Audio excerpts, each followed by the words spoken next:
One of my jobs every day is to take phone calls from potential clients who are property owners or the, attorneys of property owners and answer questions about, how to solve title problems, how to solve boundary problems, how to allocate riparian boundaries. And even though no one has ever really asked me this question directly, the great feeling I get is that these people need to have a complete explanation of one question. And that is, what exactly is a land survey? They know they need a survey. They're not exactly sure why or what will be given to them after all these weeks of work are done. So today I'm talking about what is a land survey. It could be a boundary survey, an ALTA survey, a construction survey, an as-built survey.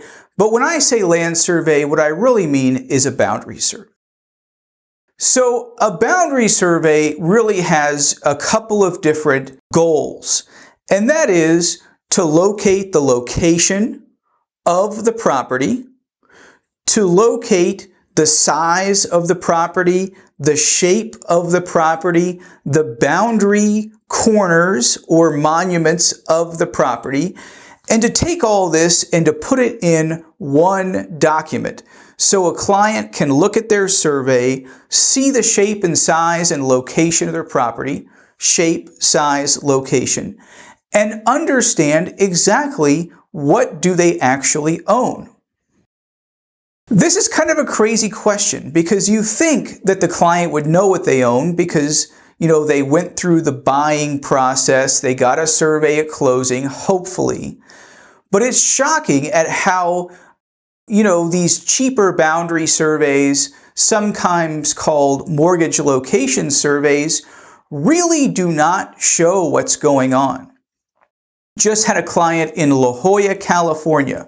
Beautiful, beautiful beachside town, purchase a multi-million-dollar lot, close using a survey, and then he discovers that his neighbor is occupying a 500-foot strip of land on his property, 5 feet by 100, 500 square foot piece, because of an incorrect fence location. And what does this guy really want? He wants to know, does the fence lie on my property, or does the fence show the true boundary between me and my neighbor? So what he's really asking here is, if there's evidence of occupation like a fence, and there are monuments to my boundary, are these two things, occupation and legal ownership, the same? Or are they different? So if you are dealing with a boundary dispute or a problem with a neighbor, think about, what do you really want in your survey at the end of the day?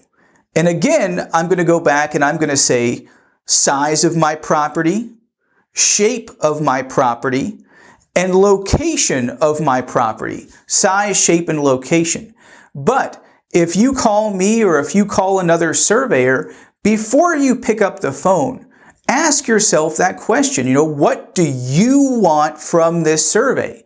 And be sure to tell your land surveyor, because that relationship between the client and the surveyor has got to be clear before you ever get started. Otherwise, it's just going to be mixed messages. So, what do you think you want in your survey? Comment below and tell me, because maybe it's different than my opinion and maybe it's the same.